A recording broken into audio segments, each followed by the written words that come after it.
FI গাড়ির সমস্যাটা দেখেন।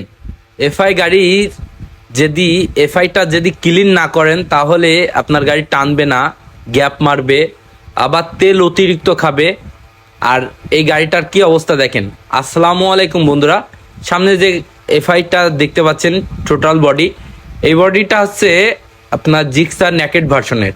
এই গাড়িটা চলেছে প্রায় 40-45 হাজার।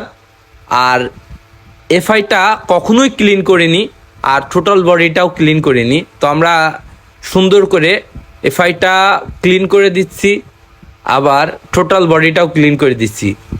আর ট্যাঙ্কিটা খুলে ট্যাঙ্কির ভিতরে যে মোটরের একটা ফিল্টার থাকে, সেই ফিল্টারটা দেখাবো কি অবস্থা আছে।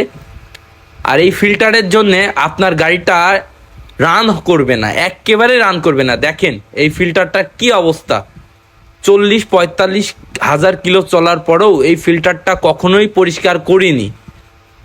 তো গাড়িটা কি চলবে? দেখেন কি অবস্থা, একেবারে জাম হয়ে গেছে, ময়লায় জাম হয়ে গেছে। তো যাদের গাড়ি 20,000 10,000 চলেছে, অবশ্যই এই ফিল্টারটা পরিষ্কার করে নেবেন ট্যাঙ্কির ভিতরে।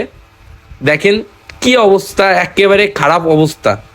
তো আমরা ওয়াশ করার পরে সুন্দর করে আবার সেটিং করে দিচ্ছি, যাতে সুন্দর করে তেলটা পাস করে। ঠিক আছে, এখন যদি মোটর থেকে আপনার ফিল্টার থেকে যদি পাস না হয়, তাহলে তো আপনার গাড়িটা রান করবে না, এফআই তো মানে কাজও করবে না।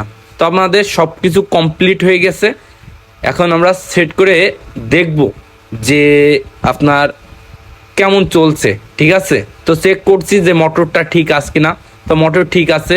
আর মোটরের যে দেখেন কত সুন্দর কাজ করছে এখন, আগে তো কোনো কাজই করতো না, অবস্থা খুবই খারাপ ছিল। তো আমাদের কমপ্লিট হয়ে গেছে। তো ভিডিওটা যদি ভালো লাগে অবশ্যই অন্যকে দেখার সুযোগ করে দেবেন, আর অবশ্যই একটা কমেন্ট করে যাবেন। আর আপনাদের আগেও বলেছি, এখনও বলছি যে অবশ্যই যদি 20,000 কিলো চলে, 10,000 কিলো চলে, এফআইটা ক্লিন করে নেবেন।